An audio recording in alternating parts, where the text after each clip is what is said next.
Jai Bharat to all of the Indians. So today we are starting our new chapter, that is triangles, and we are starting with the topic congruency and similarity of triangle. Congruency is from 9th standard and similarity is from 10th standard. Okay, दोनों की ज़रूरत आपको आगे पड़ेगी, तो दोनों को 9th का जो पोर्शन है इसको थोड़ा रिवाइज कर लेंगे और इस पे से आगे जो है वो हम 10th में जाएंगे सिमिलैरिटी पे. Okay, so starting with congruency, what is congruent? Okay, what is congruent figures or congruent shapes? तो अगर कोई भी दो शेप के इक्वल शेप है, इक्वल का मतलब कि ट्राइंगल है तो दूसरा भी ट्राइंगल, स्क्वायर है तो दूसरा भी स्क्वायर, और इसके डायमेंशन, हर एक डायमेंशन जो है वो कॉरस्पॉन्डिंग डायमेंशन के साथ इक्वल है, तो ये शेप्स को हम क्या बोलेंगे, ये फिगर्स को हम क्या बोलेंगे, कॉन्ग्रुएंट शेप्स और कॉन्ग्रुएंट फिगर्स. ओके, यहाँ पे क्या क्या इक्वल होना चाहिए, shape as well as dimension.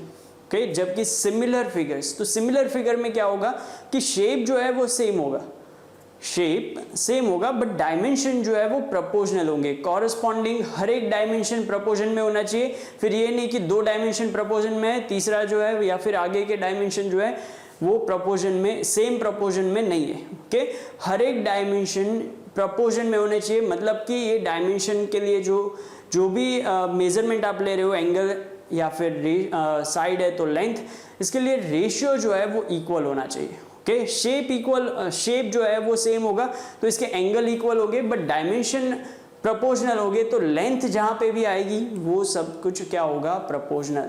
Okay, तो दोनों के बीच का फर्क अगर समझे, जैसे कि हमने 9th में देखा था कि कॉन्ग्रुएंट ट्राइंगल्स, अभी हम ट्राइंगल की बात कर रहे हैं तो पहले हम शेप देखेंगे ट्राइंगल. तो अगर कोई भी दो ट्राइंगल कॉन्ग्रुएंट ट्राइंगल्स हैं, ओके, तो कॉन्ग्रुएंट ट्राइंगल के लिए कंडीशन क्या होगी, अगर ये दोनों कॉन्ग्रुएंट है तो यहां पे कौन कौन सी कंडीशन फुलफिल होगी, all corresponding angles are equal. Okay, next congruent में क्या होगा, डायमेंशन जो है वो भी सेम होंगे. ओके, सो एंगल्स के अलावा क्या होगा यहां पे, sides. So all the corresponding sides are also okay equal. तो कॉन्ग्रुएंसी के केस में हमने क्या देखा था, corresponding sides and angles are equal, हर एक एंगल इक्वल होंगे ये नहीं है. इसका मीनिंग ये है कि कॉरस्पॉन्डेंस में मान लो कोई एक एंगल, यहाँ पे फर्स्ट ट्राइंगल का ले लो, सेकेंड एंगल, कोई सेकेंड ट्राइंगल का कोई भी एक एंगल, ये जरूरी नहीं कि जो पोजीशन में है तो ऊपर का एंगल है तो यहाँ पे भी ऊपर का ही होना चाहिए. ओके, कॉरस्पॉन्डेंस में तीनों में से कोई भी एक एंगल हो सकता है अगर ये दोनों इक्वल है. इसी तरह से सेकेंड एंड थर्ड के साथ भी एक एक एंगल जो है वो कॉरस्पॉन्डेंस में इक्वल है. सेम वे साइड्स में भी कॉरस्पॉन्डिंग साइड्स इक्वल है, तो ये दोनों ट्राइंगल क्या होंगे, कॉन्ग्रुएंट ट्राइंगल. ओके, इसी तरह से हर एक शेप में एंगल, साइड, ये हर एक कॉरस्पॉन्डेंस में इक्वल है, so they will be corresponding shapes. Okay, next देखते हैं सिमिलैरिटी. तो सिमिलैरिटी में क्या होगा, सो सेम ट्राइंगल के लिए कंसीडर करते हैं. So if two triangles are similar triangles, okay, एक चीज यहाँ पे नोट कर लेना कि हम फाउंडेशन कोर्स में जो है वो थियोरी में प्रूफ पे नहीं जाएंगे, वो पार्ट जो है वो हम थियोरिटिकल पोर्शन के लेक्चर में कवर कर रहे हैं. ओके, यहाँ पे हम कंक्लूजन और इसका यूज कैसे करना है, अप्लाई कैसे करना है, इस पे ही जाएंगे. तो सिमिलैरिटी में क्या होगा कि कोई भी दो ट्राइंगल अगर सिमिलर ट्राइंगल्स हैं, ओके, तो सिमिलैरिटी में एंगल्स तो इक्वल ही होंगे, एंगल्स प्रोपोर्शन में नहीं हो सकते. मान लो कि आपको ऐसा लगे कि एंगल जो है वो हर एक, यहाँ पे जो एंगल है इसका डबल यहाँ पे होगा, तो यहाँ पे तीनों का एडिशन 180 होगा तो यहाँ पे 360 हो जाएगा, which is not possible. Okay, तो एंगल्स तो इक्वल ही होंगे. सो यहाँ पे फर्स्ट कंडीशन हम नोट कर लेंगे, that all corresponding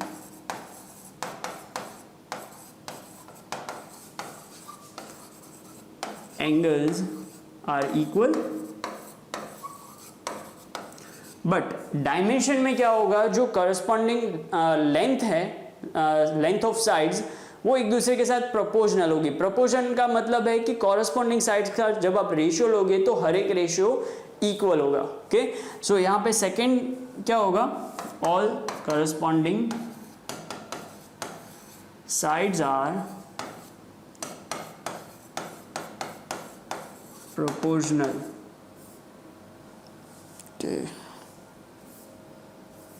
okay,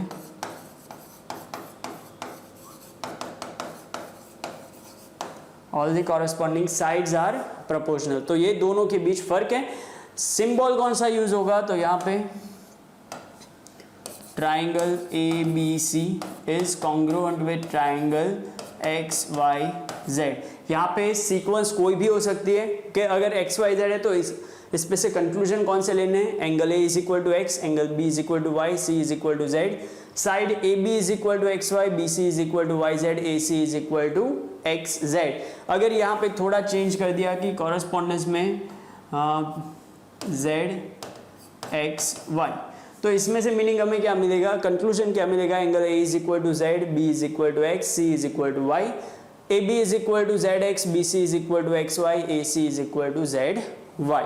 okay, तो ये सिंबल और एक चीज के कॉरेस्पॉन्डेंस को हम कैसे दिखाएंगे, तो कॉरेस्पॉन्डेंस से भी हमें सेम चीज मिलेगी। ओके, कि ABC is in correspondence with ZXY या फिर जो भी सीक्वेंस मिल रही है, तो यहाँ से भी हमें सेम इंफॉर्मेशन मिलेगी। बट ये कॉरेस्पॉन्डेंस जो है वो हम सिमिलैरिटी में भी दिखा सकते हैं और कॉन्ग्रुएंसी में भी दिखा सकते हैं। तो कौन से मतलब ये दोनों कॉन्ग्रुएंट है या सिमिलर, ये हमें इसी सिंबल से पता चलेगा। ओके, तो सिमिलरली यहाँ पे सिंबल क्या होगा, triangle ABC is similar with triangle XYZ के, या फिर सीक्वेंस जो भी लेनी है। बट यहाँ से कंक्लूजन क्या होगा, angle A is equal to X, angle तो इक्वल ही है corresponding angles, angle B is equal to Y, C is equal to Z। But corresponding sides के केस में क्या चेंज होगा, AB upon XY is equal to BC upon YZ is equal to AC upon XZ। Okay, तो इतनी चीजें इन दोनों के बीच में जो डिफरेंस है इसमें याद रखनी है आपको। नेक्स्ट हम जाएंगे क्राइटेरिया ऑफ कॉन्ग्रुएंसी। कॉन्ग्रुएंसी के लिए क्राइटेरिया हमने कहाँ पे देखे थे, 9th में। तो 9th से हम कुछ क्राइटेरिया जो है वो रिवाइज कर लेते हैं। तो फर्स्ट क्राइटेरिया है, okay, first criteria is side included angle side. के इंक्लूडेड का मतलब है कि जो भी दो साइड ले रहे हैं वो दोनों साइड से जो एंगल बन रहा है, मान लो हम यहाँ पे एक ट्राइंगल ले रहे हैं A, B एंड C, तो AB एंड BC ये दोनों साइड से कौन सा एंगल बन रहा है, एंगल B। तो angle B is included for AB as well as BC, angle C is included angle for AC and BC। तो कोई भी एक ट्राइंगल के लिए साइड दूसरे ट्राइंगल की कॉरेस्पॉन्डिंग साइड के साथ, दूसरी साइड जो है इसके साथ जो एडजेसेंट साइड है, कोई भी दो एडजेसेंट ही मिलेगी आपको। ओके, तो एडजेसेंट साइड है वो दूसरी एडजेसेंट साइड के साथ कॉरेस्पॉन्डेंस में इक्वल है, और इन दोनों साइड के इंक्लूडेड एंगल के, यहाँ पे एक चीज हम डिफरेंस जो है वो देख लेते हैं कि कंफ्यूजन कहाँ पे होता है मोस्टली। कि मान लो AB is equal to PQ है, AC is equal to QR है। ओके, और इन दोनों के बीच में जो एंगल है वो 60 है। तो AB is equal to PQ, AC is equal to QR। Sequence matter नहीं करती, डायरेक्शन सिर्फ देखनी है। और डायरेक्शन में भी आपको क्या करना है कि डायरेक्शन में यहाँ पे 60 है। ओके, तो ये पॉसिबल नहीं है कि अगर आपको यहाँ पे एक एंगल 60 दिया हो, ओके, और आप डायरेक्टली ले लो कि ये दोनों साइड एंगल साइड से कॉन्ग्रुएंट है, क्योंकि दो कॉरेस्पॉन्डिंग साइड्स और एक एंगल जो है वो इक्वल है। हाँ, ये पॉसिबल है कि आप इसमें से कोई कंक्लूजन लो, इसमें से कोई डेटा मिले और आपको यहाँ पे दोनों एंगल्स दोनों साइड इक्वल है, ये एंगल 60 है। अगर ये एंगल भी आपको 60 मिल रहा है तो आप बोल सकते हो कि ये दोनों कॉन्ग्रुएंट ट्राइंगल है, क्योंकि साइड एंगल साइड सीक्वेंस जो है वो कोई भी एक डायरेक्शन में जाओ, सीक्वेंस में आना चाहिए। यहाँ पे देखो side angle side. Okay, direction में आपको देखना है कि कोई भी एक direction, either it is clockwise और एंटी क्लॉकवाइज में ये सेम सीक्वेंस आपको मिलनी चाहिए। बाकी ये इंपॉर्टेंट नहीं है कि आप कौन सी साइड जा रहे हैं। ओके, यहाँ पे आप देख सकते हो कि आपको क्वेश्चन इस तरह से पूछ सकते हैं, क्या ये दोनों कॉन्ग्रुएंट है। ओके, आपने अगर कंसेप्ट अच्छे से देखा है तो आप ये भी नोट कर सकते हो कि ये दोनों कॉन्ग्रुएंट नहीं है, क्योंकि यहाँ पे 60 जो है वो ये दोनों कॉन्ग्रुएंट है, सॉरी ये दोनों इक्वल है कॉरस्पॉन्डिंग के साथ, और इन दोनों के बीच में 60 है, बट यहाँ पे तो और कोई एंगल 60 दिया है।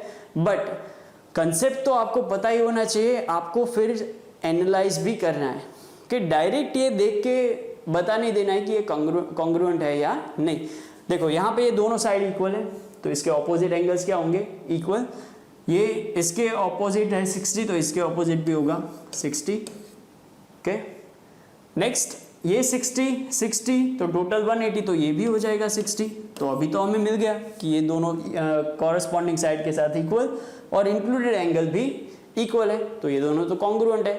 तो इसीलिए जब भी आप कॉन्ग्रुएंसी या सिमिलरिटी देखो तो आपको क्या करना है, पहले ये चीज देखनी है कि कौन कौन सा डेटा दिया है, डेटा पे से और कौन से कंक्लूजन पे हम जा सकते हैं या फिर और कोई एक्स्ट्रा डेटा मिल सकता है, तो वो फाइंड करना है और उसके बाद जजमेंट पे आना है, डायरेक्ट आपको आंसर नोट नहीं करने। Okay, so this is side, included angle, side. Next is okay,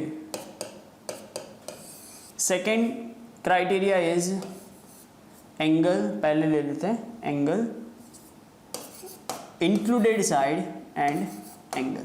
तो इंक्लूडेड साइड का मतलब क्या होगा, कोई भी दो एंगल आप कंसिडर करो, ए बी सी। अगर आप ले रहे हो कि angle B and angle C, तो इन दोनों साइड, सॉरी इन दोनों एंगल को अगर आप देखो तो A B C, A C B दोनों एंगल में जो कॉमन साइड मिल रही है, या फिर आप ये बोल सकते हो कि ये दोनों एंगल जो कॉमन बेस पे बन रहे हैं, वो साइड, वो बेस जो है वो इसके लिए क्या होगा, इंक्लूडेड साइड। ओके, सो अगर कोई एक ट्राइंगल के लिए दो एंगल और इसके लिए इंक्लूडेड साइड कॉरस्पॉन्डिंग ट्राइंगल के दोनों एंगल और इसके इंक्लूडेड साइड के साथ इक्वल है, तो ये दोनों ASA क्राइटेरिया से कॉन्ग्रुएंट होंगे। और बाकी ये जो तीन पैरामीटर्स बाकी है, तीन डायमेंशन बाकी है, एक एंगल और दो साइड, वो भी कॉरस्पॉन्डिंग साइड के साथ क्या होगी, इक्वल। मीन्स ये तीन का हमें कंफर्मेशन मिल गया, तो हम डायरेक्ट बाकी के तीन, मतलब हर एक पार्ट को कॉन्ग्रुएंट, कॉरस्पॉन्डिंग पार्ट को कॉन्ग्रुएंट ले सकते हैं। Okay, third criteria is side, या फिर पहले ले लो angle, angle side. Angle angle side, अभी सीक्वेंस पता चल गई है आपको, कोई भी दो एंगल और इसके बाद सेम डायरेक्शन में आपको जाना है। ओके,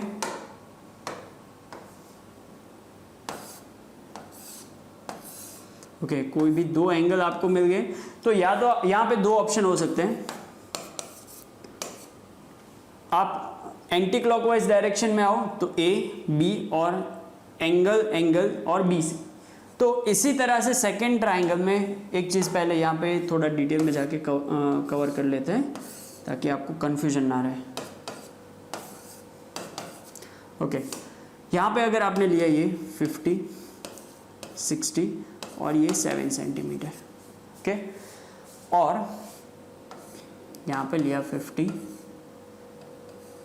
60 और 7 सेंटीमीटर। यहाँ पे आप एंटी क्लॉकवाइज आ रहे हो तो 50, 60, 7, ओके।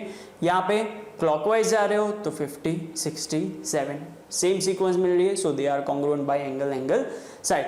एंगल एंगल बाद में बीच में कोई साइड स्किप नहीं होनी चाहिए, तुरंत जो साइड आ रही है कि इमीडिएटली जो यहाँ पे साइड मिल रही है वो साइड ही कॉरस्पॉन्डिंग साइड के साथ इक्वल होनी चाहिए। इसके अलावा कंफ्यूजन कहाँ पे होगा कि अगर आपको यहाँ पे दिया है 7 सेंटीमीटर, तो आप क्या देखोगे, angle angle side, angle angle side, but आपको किस तरह से एंगल एंगल साइड में जाना है, 50, 60, 7, तो यहाँ पे ये हो रहा है 50, 60 नहीं, यहाँ पे 60, 57, तो सीक्वेंस मैच नहीं हो रही है, तो ये एंगल एंगल साइड से हम कॉन्ग्रुएंट नहीं बोल सकते। ओके, और हाँ 50, 60 ये भी 7 है तो पॉसिबल है, बट ये क्यों पॉसिबल नहीं है, 60 के लिए ऑपोजिट भी 7 और 50 के लिए ऑपोजिट भी 7, दो एंगल इक्वल है तभी ऑपोजिट साइड इक्वल हो सकती है, यहाँ पे तो डिफरेंट है तो ऑपोजिट इक्वल नहीं हो सकती, तो कंफर्म है कि ये दोनों ट्राइंगल कॉन्ग्रुएंट नहीं है। तो ये चीज खास ध्यान रखनी है, सीक्वेंस में वैल्यू भी मैच होनी चाहिए। 50, 67 है 7, हाँ, तो यहाँ पे भी 50, 67 ही होना चाहिए, यहाँ पे फिर 60, 57 नहीं चलेगा। Okay, so that is angle angle side congruency. Next is okay, fourth one side side side. ये बहुत ईजी है, एक्सप्लेन करने की जरूरत नहीं है. तीन कॉरस्पॉन्डिंग साइड है, वो तीनों तीन साइड जो है कोई भी एक ट्राइंगल की वो कॉरस्पॉन्डिंग तीन साइड के साथ अगर इक्वल है तो ये दोनों ट्राइंगल एस एस एस से कॉन्ग्रुएंट होंगे. Okay, next one is most important, जहां पे काफी लोगों को एक कंफ्यूजन होता है,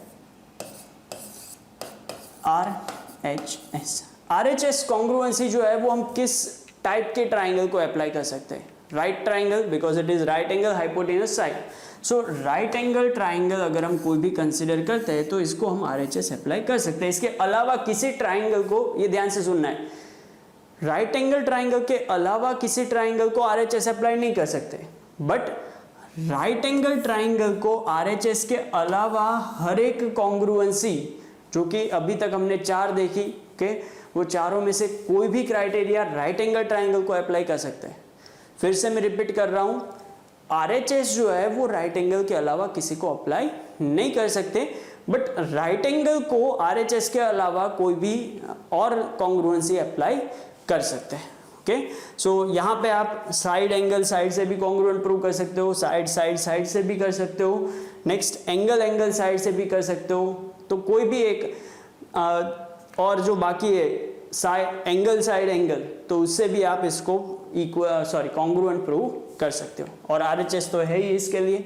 तो नेक्स्ट RHS कॉन्ग्रुएंसी में आपको क्या देखना है, एक राइट एंगल जो है वो दूसरे ट्राइंगल के राइट एंगल के साथ इक्वल होना चाहिए. वो तो होगा ही, राइट एंगल तभी होगा 90 डिग्री. नेक्स्ट हाइपोटेनस, तो जो लॉन्गेस्ट साइड है वो भी दोनों में इक्वल होनी चाहिए. और इसके अलावा है साइड, तो साइड में कोई ज़रूरी नहीं कि आप ये साइड जो है वो वर्टिकल साइड के साथ ही इक्वल हो, इसके बजाय ये हॉरिजॉन्टल के साथ इक्वल हो तो भी ये RHS से कॉन्ग्रुएंट है. Okay, so this is RHS congruency.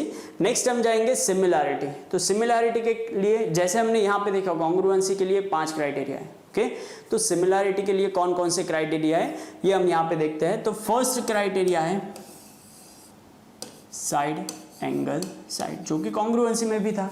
तो यहाँ पे फर्क क्या होगा, तो हमने स्टार्टिंग में ही कॉन्ग्रुएंसी एंड सिमिलैरिटी के बीच का फर्क देखा कि कॉरस्पॉन्डिंग एंगल्स तो इक्वल होंगे दोनों में. ओके, बट कॉरस्पॉन्डिंग साइड्स की जब बात आए तो ये क्या होगी, प्रोपोर्शनल होगी. ओके, तो एक और चीज कि कॉन्ग्रुएंसी एंड सिमिलैरिटी, इसमें यहाँ पे देखो SAS है, दो साइड्स है, तो ये दोनों को आपको प्रोपोर्शनल लेना है. एंगल है तो इसको आप इक्वल लोगे. और इस पे से हमें एक चीज, ओके, आगे नेक्स्ट टाइप है एंगल एंगल एंगल, तब हम वो डिस्कस करेंगे, वो टॉपिक तो ज्यादा क्लियर होगा. तो side angle side, side angle side, इसका मतलब है कि कोई भी दो साइड्स जो है दो ट्राइंगल के लिए वो एक दूसरे के साथ क्या होनी चाहिए, प्रोपोर्शनल.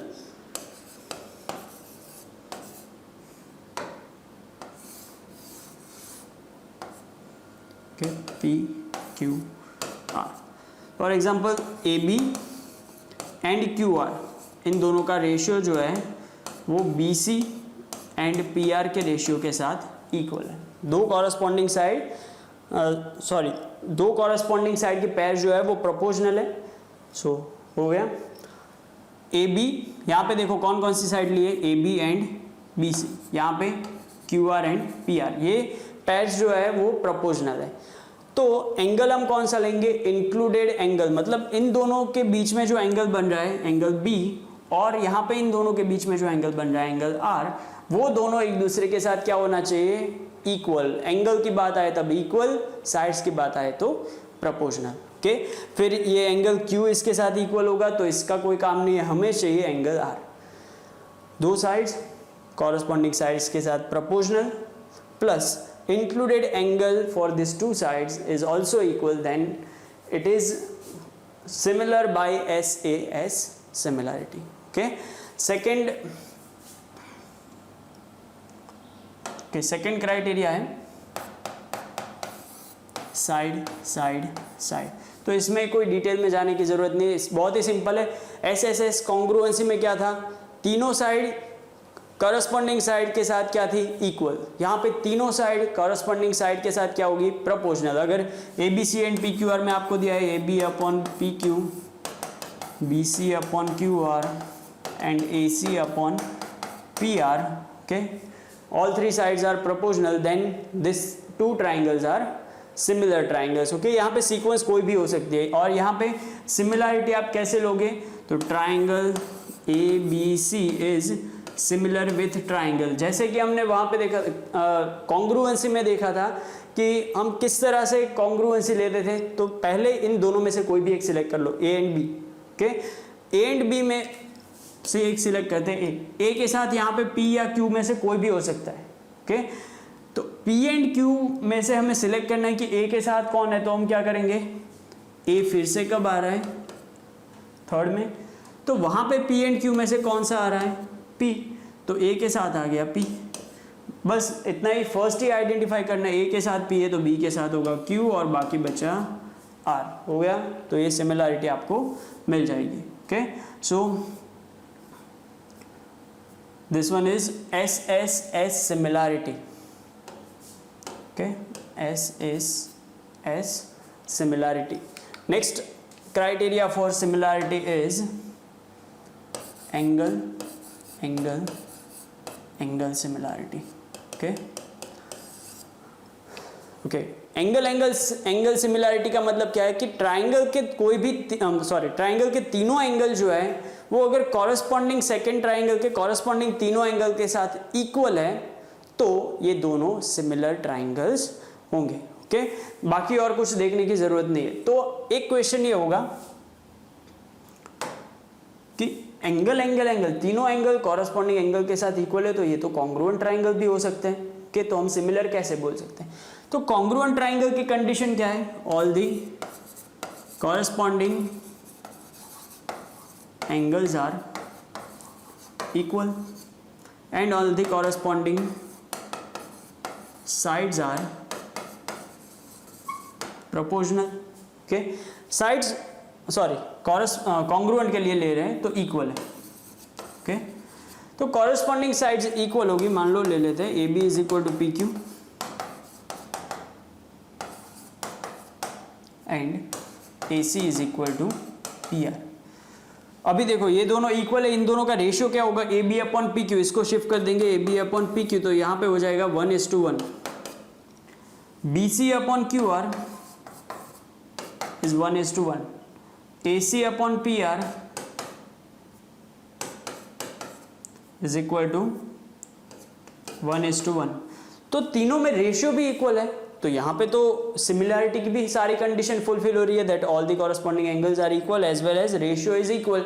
इक्वल क्यों होगा, क्योंकि सेम है तो रेशियो मिलेगा 1:1। तो इसका मतलब कॉन्ग्रुएंसी में ऑलवेज सिमिलरिटी की कंडीशन फॉलो होगी। तो कॉन्ग्रुएंट ट्राइंगल हमेशा सिमिलर ट्राइंगल्स होंगे, बट सिमिलर ट्राइंगल्स हमेशा कॉन्ग्रुएंट नहीं होंगे, ये तभी कॉन्ग्रुएंट होंगे जब रेशियो 1:1 हो, ओके। तो एंगल है तो हम मिनिमम ये तो बोल ही सकते हैं कि ये सिमिलर तो है ही, बट कॉन्ग्रुएंट है या नहीं इसके लिए आगे चेक करना पड़ेगा। बट हमें क्या चाहिए, सिमिलर है, तो इसके लिए ये कंडीशन काफी है, ओके। इसीलिए 9th में आपको एक क्वेश्चन हुआ होगा कि एंगल कॉन्ग्रुएंसी क्यों नहीं, तो इसका ये आंसर है कि एंगल है तो ये कॉन्ग्रुएंट भी हो सकते हैं या फिर सिमिलर भी हो सकते हैं, तो हम कंफर्म नहीं बोल सकते कि ये कॉन्ग्रुएंट है ही, तो इसीलिए ये कॉन्ग्रुएंसी के क्राइटेरिया में नहीं है, ओके। सो एंगल सिमिलरिटी में कंडीशन क्या होगी, तीनों कॉरस्पॉन्डिंग एंगल्स इक्वल होंगे सेकेंड ट्राइंगल के कॉरस्पॉन्डिंग एंगल के साथ। नेक्स्ट इसी का एक अलग वर्जन है, that is angle similarity. Angle similarity का मतलब कि कोई भी दो एंगल अगर सेकेंड ट्राइंगल के दो कॉरस्पॉन्डिंग एंगल के साथ इक्वल है तो इसका मतलब ये सिमिलर है। तो इसमें और कोई लॉजिक नहीं है, अगर कोई भी दो एंगल, मान लो कि ये ट्राइंगल है, ओके,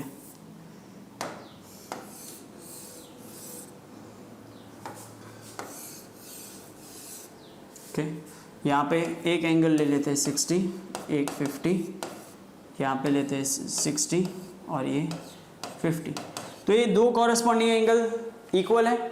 तो अगर दो इक्वल है तो तीसरा जो है वो ऑटोमेटिकली इक्वल ही होगा, क्योंकि ये 180 minus angle sum property use करोगे तो 180 माइनस 110, इन दोनों का एडिशन, तो ये आपको मिलेगा 70। तो यहाँ पे भी ये 70 मिलेगा, तो दो कॉरस्पॉन्डिंग एंगल इक्वल है तो थर्ड इक्वल ही होगा, इसलिए इसका मतलब है कि आपको तीसरा एंगल चेक करने की जरूरत नहीं है। अगर आपके पास दो कॉरस्पॉन्डिंग एंगल इक्वल है तो ये कंडीशन भी सेटिस्फाई हो जाएगी, इसलिए हम इसको बोलते हैं एंगल एंगल सिमिलैरिटी। ओके, तो इतने क्राइटेरिया जो है वो सिमिलैरिटी के लिए हो गए। ओके, तो आज के लिए यहाँ तक रखते हैं। आज के सेशन में हमने क्या किया कि 9th और 10th दोनों को एक दूसरे के साथ रिलेट किया है। बेसिक्स जो है वो हमने लिया है। नेक्स्ट लेक्चर से हम स्टार्ट करेंगे थ्योरम और ट्राइंगल की डिफरेंट प्रॉपर्टीज जो है वो हम यहाँ पे देखेंगे। ओके, तो इससे पहले ये बेसिक आपको क्लियर होना चाहिए, क्योंकि इन दोनों के बीच का फर्क और इन दोनों की कंडीशंस अगर आपको नहीं पता होगी तो आगे के टॉपिक काम के नहीं रहेंगे। ओके, मतलब समझ में नहीं आएंगे, काम के तो हो गए ही, तो नेक्स्ट लेक्चर से पहले ये चीज़ें क्लियर होनी चाहिए। Okay, so stay tune with Advait achievers YouTube channel subscribe करें, वीडियो शेयर करें और हमारी एप्लीकेशन भी डाउनलोड करें। Stay healthy, stay safe. विद्यार्थी देवो भव। जय भारत।